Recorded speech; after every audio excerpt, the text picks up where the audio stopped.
What वृक्ष का रूप धारण कर रहे हैं और उसी का बहुत बड़ा एक परिणाम निकल के आया कि भारतीय कस्सब वल्ला निषाद महासंघ के राष्ट्रीय अध्यक्ष जी को गोरखपुर की देवभूमि, जहां पर गुरु गोरखनाथ जी की स्थली, उस स्थली के ऊपर जिनको निषाद पार्टी के राष्ट्रीय सचिव के रूप में गौरवान्वित किया गया, सम्मानित किया गया, ऐसे हमारे वीर, ऐसे हमारे कर्मठ, हमारे जुझारू अपनी भूख, प्यास, थकान, नींद, हर चीज को एक तरफ रखकर लगातार समाज के लिए संघर्ष करने वाले कर्मठ समाज सेवी आदरणीय पूरन सिंह कश्यप जी को आमंत्रित करने के लिए जा रहा हूं। एक बार पुनः जोरदार तालियों से स्वागत करें हमारे पूरन सिंह कश्यप जी। छोटू, इस बच्चों को बिठाओ, पहले बिठाओ, नहीं तो एक तो चपाटी इसके एक। बेटा जरा से गिर गया था, अब सारा खेल खराब हो जाएगा यहाँ का। खड़े हो जाओ, घुटने में दम है अभी तो, ठीक है। सर्वप्रथम सृष्टि रचयिता भगवान महर्षि कश्यप जी के चरणों में नमन करते हुए, हमारे निषाद राज जी के चरणों में नमन करते हुए, कालू बाबा धीवर उनके चरणों में नमन करते हुए, और आज की अध्यक्षता कर रहे हमारे बड़े भाई फूल सिंह वकील जी, हमारे मंच पर बैठे सभी गणमान्य व्यक्ति जो सभी मेरे देवतुल्य समान हैं, इनका जोरदार ताली बजाकर स्वागत करें।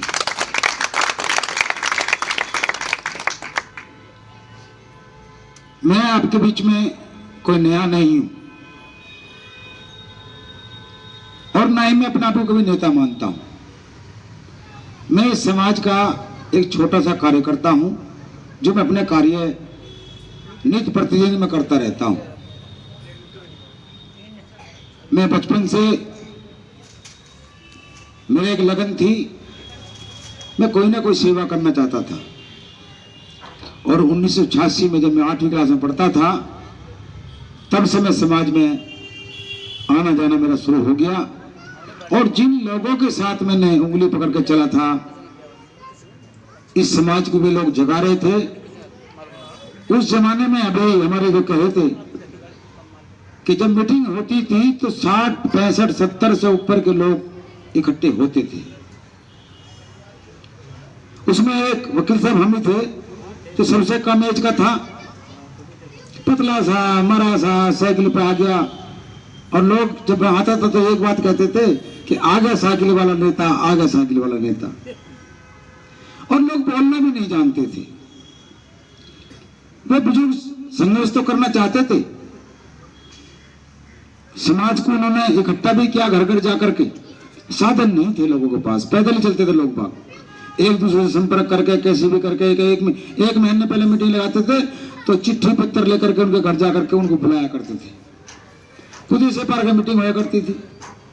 लेकिन वे लोग, उनके हृदय में समाज के प्रति एक टीस थी, इकट्ठा करने की, समाज के प्रति अधिकार दिलाने की।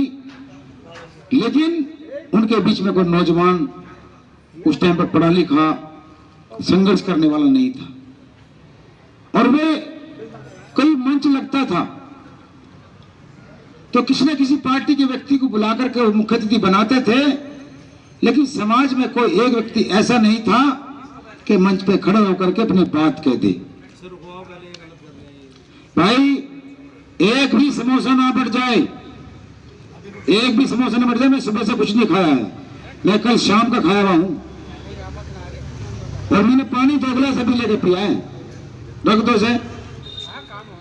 क्योंकि हम खाते खाते हमने अपनी आत्मा में इतना वजन कर लिया है कि समाज के जो टीस है, दर्द है, उसको दब जाता है। और मैं कितनी बार भूखा सोता हूं। अभी मैं जब पूरे उत्तर प्रदेश का भ्रमण कर रहा था तो यहां से लेकर गोरखपुर तक मैंने हर जिले की कमेटियों का मीटिंग लेता गया। मुझे कहीं खाने को मिला नहीं मिला, मुझे इस बात की चिंता नहीं है। लेकिन जब मीटिंग लेते हुए जब गोरखपुर पहुंचा तो मुझे नहीं पता था। मैं सिर्फ उनके आह्वान जो 6-7 महीने से मेरे पीछे पड़े हुए थे कि पूरन भाई एक बार आओ तो सही, कम से कम गोरखपुर तक आओ। लेकिन मैं गोरखपुर पहुंचा, लेकिन गोरखपुर जाने के बाद जब देखी लाखों की संख्या भीड़, और 13 जनवरी को आरक्षण संकल्प दिवस के रूप में मनाया जा रहा था, तो जब हम ऑफिस पे ठहरे हुए थे तो परमिशन नहीं थी शहर में पदयात्रा करने की।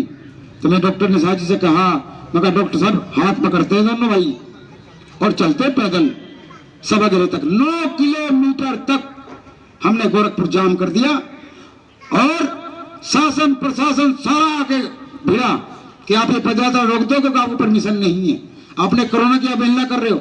अरे मैं कहा भाई जो तुम्हें करना कर लेना, अब तो निषाद कसब जाग चुके, अब रुकने वाले नहीं। और वक्के मीडिया में अखबार में खुल के आया कि मुकदमा होगा, कोरोना का उल्लंघन किया है, परमिशन नहीं थी, पूरा गोरखपुर जाम कर दिया। लेकिन जब हम मंच पे पहुंचे तो मुझे नहीं पता था, और मैं कोई पार्टी में सम्मिलित होना भी नहीं चाहता था। मैंने कह रखा था मैं किसी दल में नहीं जाऊंगा अब। लेकिन निषाद पार्टी हमारे समाज का एक संगठन है, पहले संगठन था, अब वो राजनीतिक दल बना दिया गया है। उन्होंने कहा पूरन भाई हम दोनों मिलकर के, अगर कश्यप और पूरन सिंह कश्यप और निषाद मिलकर अगर काम करेंगे तो दोनों भाई मिलकर काम करेंगे तो कुछ ना कुछ फायदा ही होगा। तो मैंने कोई बात नहीं, हम मंच पे गए और मंच पे जाने के बाद हम दोनों ने ही ये वहां अभिवादन भी लिया और ये घोषणा भी करी कि हम दोनों भाई मिलकर के देश में काम करेंगे। लेकिन बहुत सारे मेरे क्वेश्चन थे, पहले मैंने उनका जवाब भी लिया था। क्यों? कि मुझे पता है कि लोग चलते कहीं किसी मोड़ पे हैं, लेकिन घूम जाते किसी और दिशा में हैं। लेकिन जब मुझे लगा कि दिशा दोनों की बराबर है और बराबर का अधिकार भी, तो मुड़ने नहीं दूंगा। जब जहाज चलेगा चाहे गिरेगा या रुकेगा नहीं, लेकिन एक दिशा में और एक मंजिल की तरफ चलेगा। और अब उसके बाद आने के बाद पूरा पश्चिम उत्तर प्रदेश का दौरा करके आया हूं, समाज को जगाने का काम कर रहा हूं। अभी बिहार का मेरा दौरा है, हरियाणा का मेरे प्रोग्राम लग गए हैं मेरे। मैं इस कश्यप महासंघ के द्वारा समाज को जगाने की कोशिश कर रहा हूं। मैं इस कश्यप महासंघ में किसी को बंधुआ नहीं बनाने जा रहा हूं, कोई बंधुआ नहीं है इसके अंदर। जिसको जो पद मिल रहा है, जिसको जो जिम्मेवारी दी जा रही है, वो आपका अपना एक फर्ज है। आप अपने आसपास में जाकर के लोगों को 100% लोग नहीं जगते।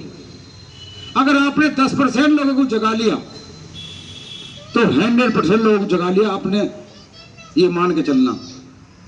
और जब पहले मैं राष्ट्रीय अध्यक्ष बना तभी मैं कॉलोनी वाइज मीटिंग करता था, और जब मैं दोबारा इसका अध्यक्ष बना तो कुछ लोगों ने पैर तो खींचने की कोशिश कर रहे हैं, मेरी बहुत जोर से लगे हुए हैं। उन्हें घमंड है पैसे का और मुझे घमंड है अपने पैरों का।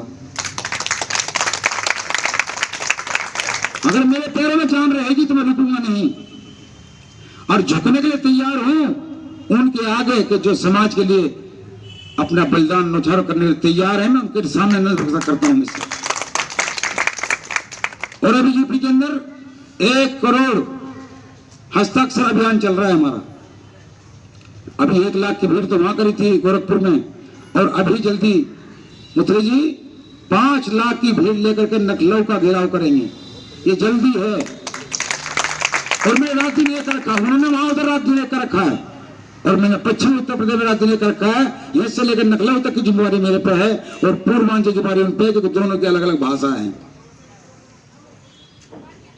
जल्द से जल्द 1 करोड़ जैसे सहन हो जाएंगे, मुख्यमंत्री सामने रखे जाएंगे। 1 करोड़ लोग तो तैयार हैं आने के लिए। या तो हमारे आरक्षण की समस्या का समाधान कर दो, नहीं तो सत्ता ही बदलेंगे, और अगला मुख्यमंत्री भी इसी समाज का होगा। बैठ जाओ, बैठ जाओ, बैठ जाओ, बैठ जाओ, बैठ जाओ, बैठ जाओ, बैठ जाओ, ललित जी बैठ जाओ, बैठ जाओ, कोई बात नहीं। नोटों की डाल दो, नोटों की।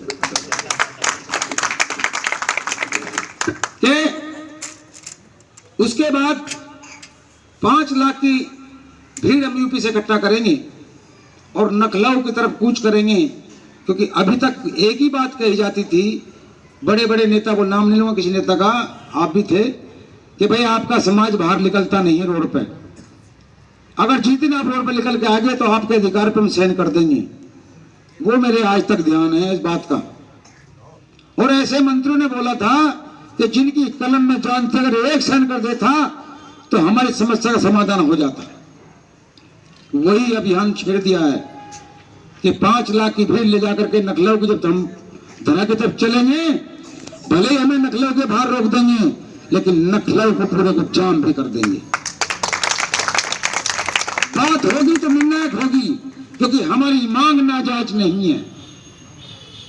हम 4 नाम से पहले से अनुसूचित जाति के अंदर आते हैं और जिस हम उपनामों से जाने जाते हैं उनको अंकित कराने की बात कर रहे हैं। हम एससी में आने की बात नहीं कर रहे, एससी में तो हम हैं। क्योंकि 1951 की जो लिस्ट है पहली, उसमें कई जातियों के 2 ही नाम थे, जाट और चमार। बाद में आता है 27 नाम उनके अंकित किए गए हैं, पास नहीं किए गए, अंकित किए गए। अभी उत्तराखंड में शिल्पकार के सामने प्रभाषित किया गया है, कुम्हार और प्रजापति को उसके सामने जोड़ा गया है। वो पार्लियामेंट लोकसभा पास नहीं हुआ क्योंकि अंकित जो और नाम चले तो उसे अंकित कराना है। लेकिन ये लोग भ्रम में डालते हैं हमको कि इनको 17 जातियों को एससी कोटे में करने जा रहे हैं। अरे तुम्हारे में क्या हिम्मत है करने की? हम तो पहले से ही हैं। और एक बात आपको बता दूं, आप राज करने वाले थे लेकिन समय के साथ बदल गया। हमारा वंश को छोटा मोटा वंश नहीं है। हम कश्यप महर्षि की संतान हैं।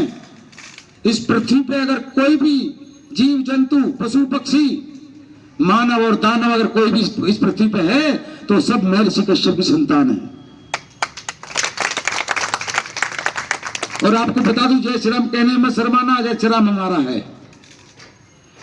महर्षि कश्यप की 39वीं पीढ़ी है महर्षि निषाद वो श्री राम। और निषाद राज जो है हमारे महर्षि कश्यप की 4थी पीढ़ी है। वो तो 39वीं है और वो 4थी है।